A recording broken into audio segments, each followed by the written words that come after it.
چلیے کلاس شروع کرتے ہیں۔ حروف کی آوازوں اور ان کی تحریری شکلوں کا نام علم ہجا ہے۔ حروف تہذی الف سے ای تک ہوتے ہیں، جن کو سادہ آواز والے حروف کہتے ہیں، جن کی تعداد 36 ہے، جو مندرجہ ذیل دیے گئے ہیں۔ یہ رہے حروف تہذی۔ دو چشمی ہے سے مل کر بننے والے حروف جو ہیں مرکب حروف یا حکاری آواز والے حروف کہتے ہیں، جن کی تعداد 14 ہے، جو مندرجہ ذیل یہاں پر دیے گئے ہیں۔ ایک سادہ حروف اور دو چشمی ہے سے مل کر بننے والے حروف کو حکاری آواز والے حروف کہتے ہیں۔ ان حروفوں پر زور دیا جاتا ہے، زور دے کر پڑھا جاتا ہے، جیسا کہ یہاں پر غور کیجئے۔ 4 الفاظ ہیں، بے ہے کاف جو ہے بہک، اسی طرح بھا نون کاف بھنک، یہاں پہ بے پر زور دیا جا رہا ہے۔ یہ بھی 3 حرفی لفظ ہے، اسی طرح یہ بھی 3 حرفی لفظ ہے۔ یہاں پہ دو چشمی ہے کو ہم الگ کر کے پڑھیں گے، یعنی دو چشمی ہے کو بے سے ملا کر پڑھیں گے، بے سے، وہ جو ہے بے اور دو چشمی ہے مل کر بھا بن چکا ہے، جس کو ہم ایک ہی حرف کا شناخت کریں گے۔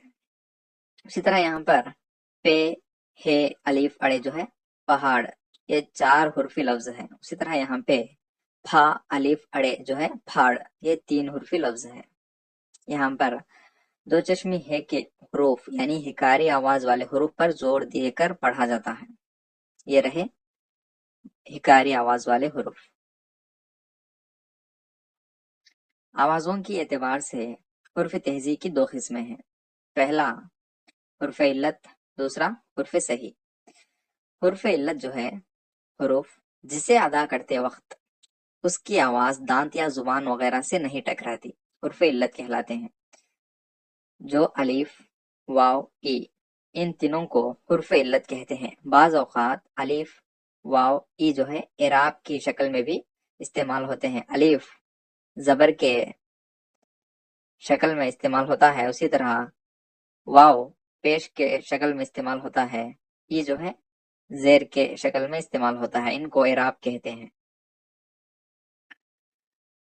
اسی طرح دوسرا جو ہے حرف صحیح، الف، واو، ای کے علاوہ بقیہ حروف تہذی جو ہیں حروف صحیح کہلاتے ہیں۔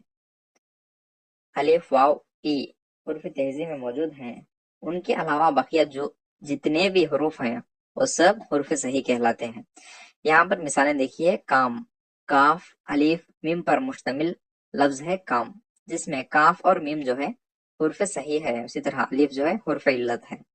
ثنا جو لفظ ہے جس میں جو 3 حرف لفظ ہے، سے، نون، الف، جس میں سے اور نون جو ہے حرف صحیح ہے اور الف جو ہے حرف علت ہے۔ یہ رہے آوازوں کے اعتبار سے حرف تہذی کی 2 قسمیں۔ یہاں پر 3 جملے دیے گئے ہیں، جن پر غور کیجئے۔ روٹی ووٹی تیار ہوئی کہ نہیں؟ کیا کرسی ورسی درست ہو گئی؟ تم کوئی کھیل ویل بھی جانتے ہو یا نہیں؟ ان جملوں میں جو ہے چند الفاظ کو خط کشیدہ کیا گیا ہے، روٹی، ووٹی، اسی طرح دوسرے جملے میں کرسی، ورسی، اسی طرح تیسرے جملے میں کھیل ویل، جس میں جو ہے روٹی کی معنی ہم جانتے ہیں جو کھانے والی چیز ہے، پھر ووٹی کیا ہوتی ہے، اسی طرح کرسی ہم جانتے ہیں جو بیٹھنے والی چیز ہے، ورسی کیا ہوتی ہے، اسی طرح کھیل ہم جانتے ہیں جو ہم بہت سارے کھیلیں کھیلتے ہیں، ویل کیا ہوتا ہے۔ ان کو الگ کرنے پر ان کی معنی نہیں وجود میں آتی۔ ایسے الفاظ جو بامعنی لفظ ہیں، ایسے الفاظ جو بامعنی ہیں جن کو کلمہ کہتے ہیں، جو بے معنی لفظ ہیں ان کو محمل کہتے ہیں۔ یہاں پہ روٹی جو ہے کلمہ ہے، ووٹی جو ہے محمل ہے، اسی طرح کرسی جو ہے کلمہ ہے، ورسی جو ہے محمل ہے، اسی طرح کھیل جو ہے کلمہ ہے، ویل جو ہے محمل ہے۔ یہ رہے کلمہ اور محمل۔ یہاں پر ایک جملہ دیا گیا ہے، غور کیجئے۔ خدا نے انسان کو علم کی دولت سے سرفراز کیا۔ اس جملے میں خدا انسان، علم، دولت اور سرفراز جو ہیں ایسے کلمے ہیں جو بامانی ہیں، یعنی جن کو پڑھنے پر ان کی معنی ہم کو سمجھ میں آ رہی ہے۔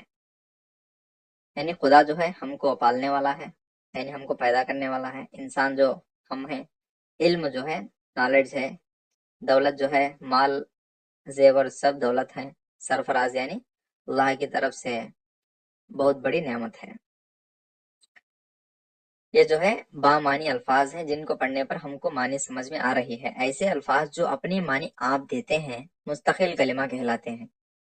اسی طرح اس جملے میں چند ایسے بھی الفاظ ہیں جو جن کی معنی خود نہیں دیتے بلکہ دوسرے الفاظ سے مل کر معنی ادا کرتے ہیں، جو ہے نے، کو، کی، سے۔ یہ کلمے جو ہیں اپنی معنی تنہا نہیں دیتے بلکہ دوسروں سے مل کر دیتے ہیں، جن کو ہم غیر مستقل کلمہ کہتے ہیں۔ یہ رہے مستقل کلمہ اور غیر مستقل کلمہ۔ یہاں پر دیکھیے کلمہ جو ہے بامانی لفظ کو کہتے ہیں کلمہ، یعنی کون سا بھی لفظ ہو جس کی معنی ادا ہو اس کو کہتے ہیں کلمہ۔ کلمے کے دو اقسام ہیں، مستقل کلمہ اور غیر مستقل کلمہ۔ مستقل کلمے کے مزید اور 5 اقسام ہیں: اسم، ضمیر، صفت، فعل، متعلق فعل۔ اسی طرح غیر مستقل کلمے کے مزید 4 اقسام ہیں: حرف ربط، حرف عطف، حرف فجائیہ اور حرف تخصیص۔ ان کو ہم مکمل طور پر جانیں گے، ڈسکس کریں گے، بحث کریں گے۔ مستقل کلمے کے اجزاء، اقسام۔ پہلا جو ہے اسم، وہ کلمہ جو کسی شخص، جگہ، شے کے نام کے لیے استعمال ہوتا ہے اسے اسم کہتے ہیں۔ مثال، احمد شخص کا نام ہے، حیدرآباد جگہ کا نام ہے یعنی شہر کا نام ہے، قلم جو ہے شے کا نام ہے۔ جو ناموں کو پکارنے کے لیے استعمال ہوتا ہے جس کو ہم اسم کہتے ہیں۔ ضمیر، جو بھی نام جو ہے اس کے بجائے استعمال ہو اس کو ہم ضمیر کہتے ہیں۔ وہ کلمہ جو اسم کے بجائے استعمال ہو ضمیر کہلاتا ہے۔ یعنی احمد بازار گیا، وہ بازار سے آ گیا، یہاں پہ احمد کے بجائے ہم نے وہ کا استعمال کیا گیا ہے جس کو ہم ضمیر کہتے ہیں۔ مثال جو ہے یہ، وہ، ان، کو، ہم، تم، یہ جو ہے یہ سب ضمیر ہے۔ اسی طرح صفت، صفت جو ہے وہ کلمہ جو اسم کی کیفیت یا خصوصیت کو ظاہر کرتا ہے وہ صفت کہلاتا ہے۔ مثال جو ہے گول، نیا، پرانا، شریف۔ اس کو جملے میں کس طرح استعمال کرتے ہیں؟ جیسا کہ زمین گول ہے، یہاں پہ زمین کی صفت اور کیفیت جو ہے گول ہے، یعنی زمین گول ہے، وہ اس کی صفت ہے جس کو ہم صفت کی طرح شناخت کریں گے۔ اسی طرح نیا، قلم نیا ہے، یہاں پہ قلم کی کیفیت یعنی خصوصیت جو ہے نئی ہے۔ اسی طرح پرانا، کتاب پرانی ہے، یہاں پہ کتاب جو ہے پرانی ہے یعنی اس کی خاصیت جو ہے کیا ہے؟ کتاب پرانی ہے، اس کو ہم اس کی صفت کہتے ہیں۔ اسی طرح یہ لڑکا بہت شریف ہے، یہاں پہ شریف جو ہے اس کی خاصیت یعنی خوبی جو ہے وہ لڑکے کی صفت کو ہم خوبی کہتے ہیں۔ اسی طرح اس کی خوبی کیا ہے؟ شریف، اس کو ہم صفت کہتے ہیں۔ اسی طرح مستقل کلمے کے مزید اور 2 اقسام ہیں جو ہے فعل اور متعلق فعل۔ فعل یعنی وہ کلمہ جس سے کام کا کرنا یا ہونا ثابت ہو فعل کہلاتا ہے، یعنی کام کو فعل کہتے ہیں۔ یہاں پر دیکھیے پڑھا یعنی پڑھنے کو فعل کہتے ہیں، لکھا یعنی لکھنے کو فعل کہتے ہیں، کھایا، گیا، آیا، چلا گیا، دوڑا، کھیلا، یہ سب جو ہے فعل ہے۔ جو بھی کام ہم کرتے ہیں وہ سب فعل کہتے ہیں۔ اسی طرح متعلق فعل، وہ کلمہ جو فعل کی خصوصیت کو بتائے متعلق فعل ہوتا ہے، یعنی فعل کے متعلق جو بھی بتائے اسے ہم متعلق فعل کہتے ہیں۔ یہاں پر دیکھیے آہستہ، صاف، جلدی، یہ جو ہے متعلق فعل ہے، یعنی ان کو جملوں میں کس طرح ادا کیا جاتا ہے؟ دیکھیے وہ آہستہ آہستہ چلتا ہے، یہاں پہ وہ جو شخص ہے چلتا ہے فیل کرتا ہے اس کے متعلق یعنی فیل کے متعلق کیا کہا گیا ہے؟ آہستہ آہستہ چلتا ہے، آہستہ جو ہے متعلق فیل ہے۔ اسی طرح اس نے میز کو صاف کر دیا، یعنی کر دیا، کر دینا جو ہے فیل ہے، اس میں صاف جو ہے متعلق فیل ہے۔ اسی طرح جلدی جو ہے اس نے بہت جلد آ گیا، آ گیا جو ہے فیل ہے، فیل کے متعلق کیا کہا گیا؟ جلدی آنے کو لیے کہا گیا، یہاں پہ جلدی جو ہے متعلق فیل ہے۔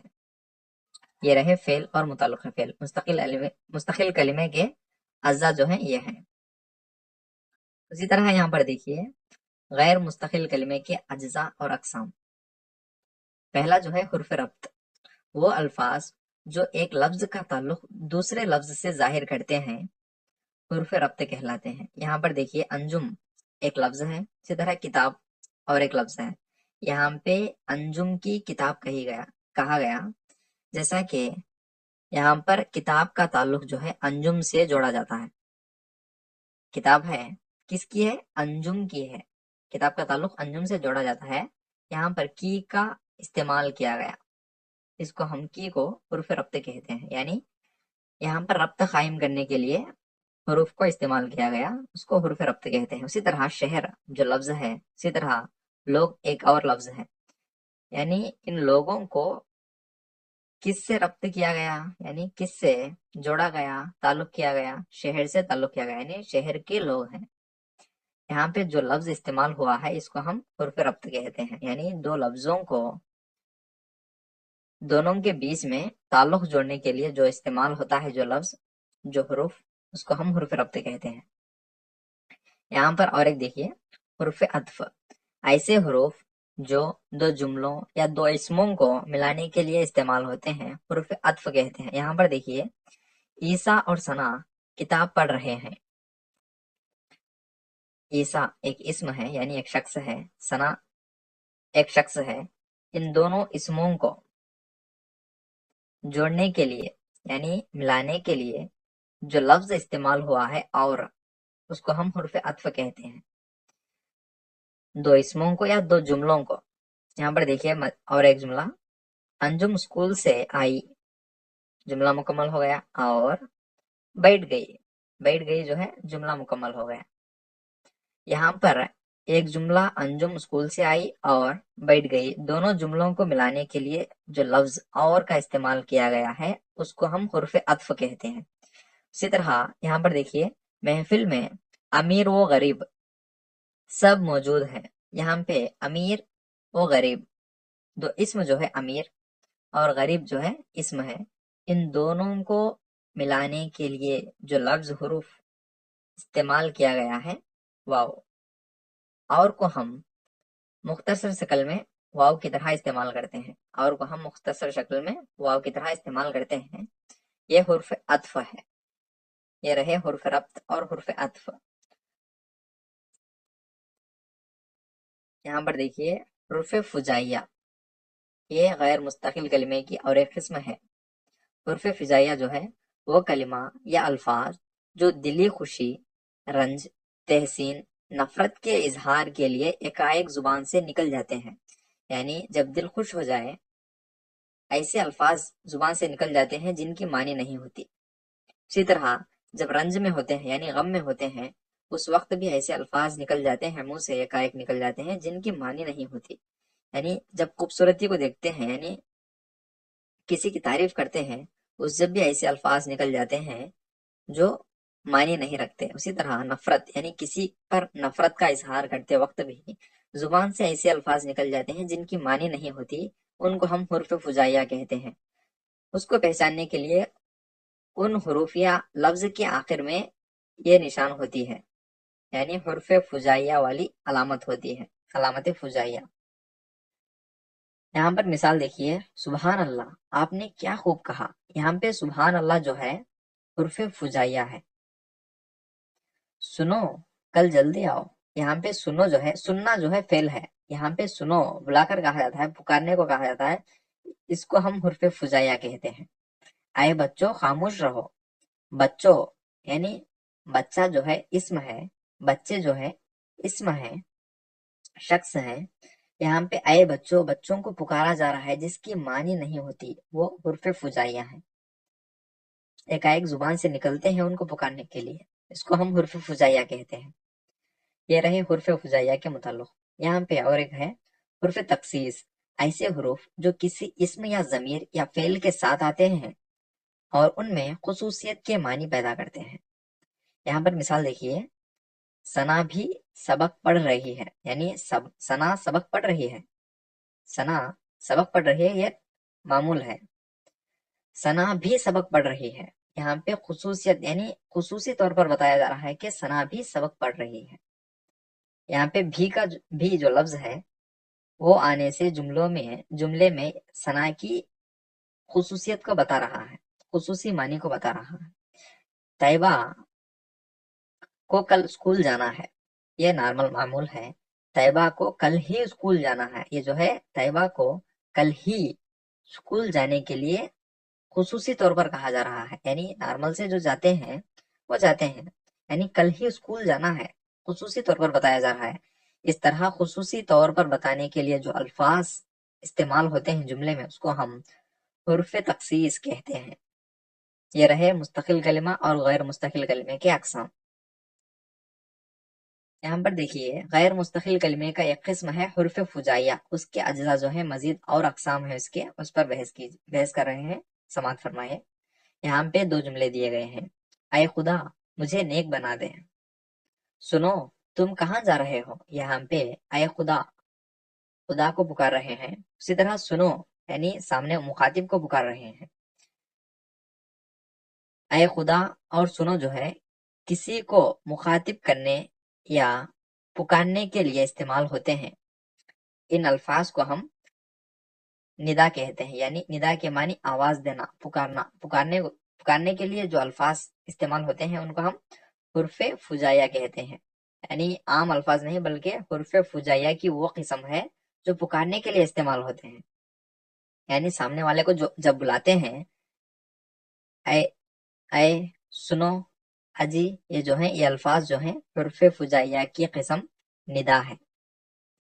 یہاں پر دوسرا جو ہے دوسرے الفاظ دوسرے جملے دیکھیے، سبحان اللہ آپ نے اول درجے سے کامیابی حاصل کی، واہ واہ آپ نے کیا خوب کہا، یہ جو ہے دل کی خوشی سے یعنی خوشی دلی سے بتایا جا رہا ہے کہ سبحان اللہ آپ نے اول درجے سے کامیابی حاصل کی، دل خوش ہو کر بتایا جا رہا ہے۔ اسی طرح واہ واہ آپ نے کیا خوب کہا، اس میں بھی بہت خوش ہو کر بتایا جا رہا ہے۔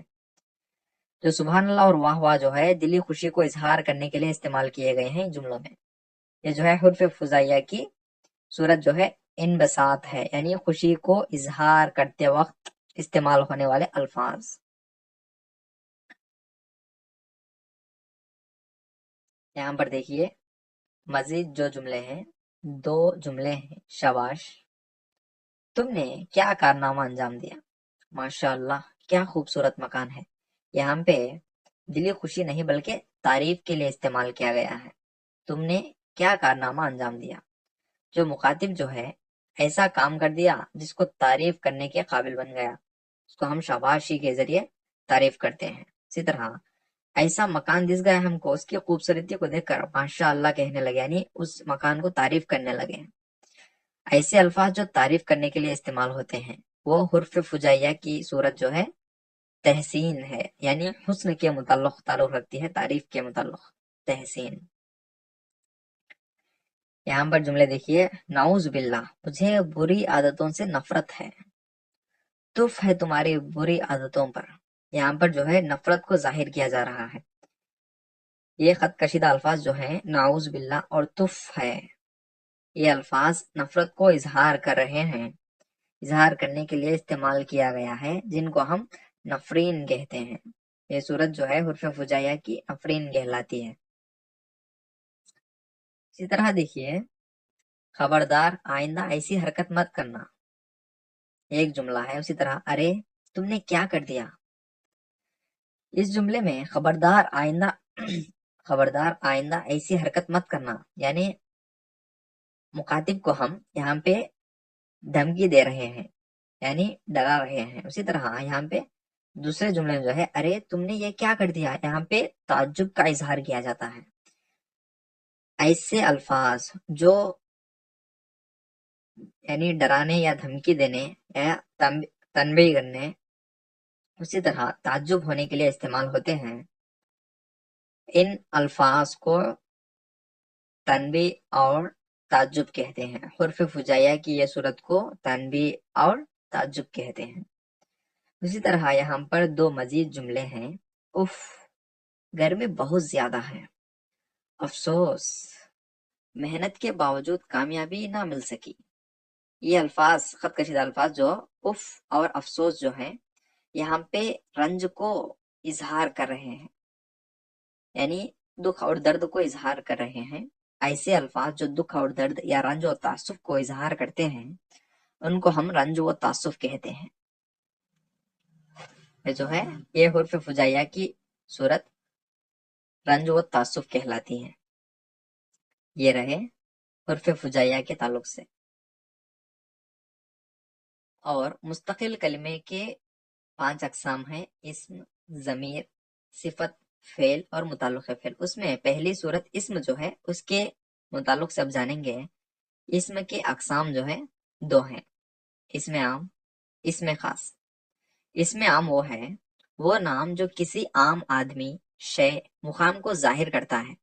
یعنی مدرسہ جاؤ، یعنی عام طور پر مدرسہ جانے کے لیے کہا جا رہا ہے، مخصوصی طور پر یعنی خصوصی طور پر کون سا مدرسہ بتایا نہیں گیا، بلکہ مدرسہ جانے کے لیے کہا گیا۔ اسی طرح کتاب اچھی ہے، یہاں پہ کتاب کی خاصیت کو بتایا جا رہا ہے، یعنی کتاب کو بتایا جا رہا ہے جو عام طور پر استعمال ہوتا ہے لفظ۔ بچے کھیل رہے ہیں، بچہ کھیل رہا ہے، یہاں پہ کون سا بچہ کھیل رہا ہے یہ نہیں بتایا گیا، بلکہ بچہ کھیل رہا ہے یہ بتایا گیا۔ عام طور پر آدمی یا شے یا مقام کے نام کے لیے استعمال ہونے والے الفاظ کو اس میں عام کہتے ہیں۔ اسی طرح وہ نام جو کسی خاص شخص، شے یا مقام کو ظاہر کرے اس میں خاص کہلاتا ہے۔ یا یہاں پہ دیکھیے MPP اسکول جاؤ، یہاں پر اسکول نہیں بتایا گیا بلکہ خاص طور پر بتایا گیا ہے کہ MPP اسکول جاؤ۔ یہاں پہ کتاب اچھی ہے جو لفظ ہے، جو جملہ ہے، اس کو ہم خاص طور پر بتایا گیا کہ اردو کتاب اچھی ہے، یہاں پہ خاص طور پر اردو کتاب کے بارے میں بتایا جا رہا ہے، یہ جو ہے اس میں خاص ہے۔ اسی طرح احمد کھیل رہا ہے، یہاں پہ بچہ نہیں بلکہ اس بچے کا نام بتایا گیا ہے کہ احمد کھیل رہا ہے، یعنی کسی خاص شخص، خاص جگہ یا خاص شے کے نام کو استعمال ہو اس کو ہم اس میں خاص کہتے ہیں۔ یہ رہے اسم کے اقسام۔ اس میں عام جو ہے عام طور پر بتائے جانے والے نام کے مزید اور اقسام ہیں، ان سے متعلق بحث کریں گے۔ دیکھیے پہلے قسم جو ہے اسم ذات، وہ اسم جو اپنی مخصوص حیثیت کی وجہ سے پہچانا جائے، جیسے قلم، کتاب، کرسی۔ یہ جو ہے قلم لکھنے کے لیے استعمال ہوتا ہے، یعنی قلم کی خاصیت یعنی مخصوص حیثیت جو ہے لکھنا ہے، اس کی حیثیت جو ہے لکھنا ہے۔ کتاب جو پڑھنے کے لیے استعمال ہوتی ہے اور لکھنے کے لیے بھی، کتاب کی حیثیت جو ہے پڑھنا اور لکھنا، یہ صرف انہی کے ذریعے شناخت کی جاتی ہے۔ اسی طرح کرسی جو ہے بیٹھنے کے حیثیت سے پہچانا جاتا ہے۔ ایسے الفاظ جو مخصوص حیثیت کی وجہ سے پہچانے جاتے ہیں اس میں ذات کہلاتے ہیں۔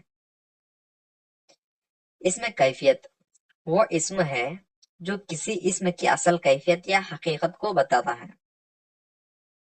یہاں پر دیکھیے یاسمین ذہین لڑکی ہے، یاسمین ذہین لڑکی ہے، یہاں پہ یاسمین لڑکی ہے جس میں خاص طور پر اس کی کیفیت یعنی اس کی حقیقت کو بتایا جا رہا ہے کہ یاسمین ذہین ہے، یعنی بہت چالاک ہے، یہ اس کی کیفیت ہے یاسمین کی۔ اسی طرح دنیا گول ہے، یہاں پر دیکھیے دنیا ہے یعنی دنیا کی کیفیت کیا ہے، دنیا گول ہے، یہ اس کی کیفیت ہے یعنی حقیقت ہے۔ اسی طرح احمد نرم مزاج ہے، احمد بچہ ہے، عام طور پر بچہ ہے، اس کی مزاج یعنی اس کی کیفیت یا حقیقت کیا ہے، نرم مزاج ہے، اس کو اس میں کیفیت کہتے ہیں۔